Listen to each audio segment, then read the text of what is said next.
So നമുക്കൊരു കാര്യം ചെയ്യാം, പെമ്പിള്ളേരോട് തന്നെ പോയി ചോദിക്കാം, പെമ്പിള്ളേരെ നമുക്ക് എങ്ങനെ വളയ്ക്കണം. ആയിക്കോട്ടെ, ഇന്ന് നമുക്ക് ഇവിടെ തന്നെ കൂടാ. എല്ലാം അറിഞ്ഞിട്ട് തന്നെ കാര്യം. അറിയത്തില്ല, നിങ്ങൾ എങ്ങനെ ഇംപ്രസ് ചെയ്യാൻ സാധിക്കും? ഫസ്റ്റ് ഓഫ് ഓൾ ഞാൻ ഡേറ്റ് റെഡി അല്ല. അയ്യോ, അതും എന്റെ പേഴ്സണൽ അഭിപ്രായത്തിൽ ഡാൻസ് കളിക്കുന്നവരായാൽ കുറച്ചുകൂടി നന്നായിരിക്കും.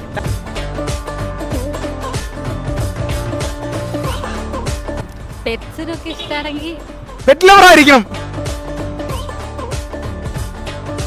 ഡ്രസ്സിങ്, നല്ല ഡ്രസ്സിംഗ് സെൻസ് ഉള്ള ആൾക്കാരെ കുട്ടിക്ക് ഭയങ്കര താല്പര്യമാണ്. പിന്നെ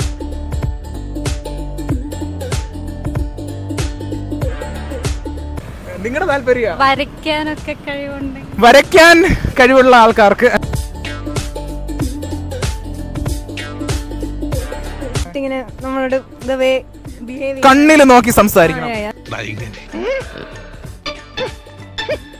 കുറച്ച് ലോകവിവരമൊക്കെ ഉണ്ടായേക്കണം. ലോകവിവരം. ഇന്ത്യ പിന്നെ വരുന്നത്. ഇന്ത്യ 2 ഉണ്ട്. പിന്നെ കുറച്ച് കോമഡി ഒക്കെ ആണെങ്കിൽ നല്ല കോമഡി പരമായിട്ട് സംസാരിക്കണം. ഹോട്ടലാണെന്ന് കരുതി ഒരു ബാർബർ ഷാപ്പിൽ കയറി. അപ്പോൾ വൃദ്ധൻ ബാർബറോട് എന്തുണ്ട്? അപ്പോൾ ബാർബർ കട്ടിങ്ങും ഷേവിങ്ങും. അപ്പോൾ വൃദ്ധൻ രണ്ടും ഓരോ പ്ലേറ്റ് പോരട്ടെ. എന്നാ ഞാൻ പൊക്കോട്ടെ? വേണ്ട, ഞാൻ പോവാം. വേണ്ട, ഞാൻ തന്നെ പൊക്കോളാം.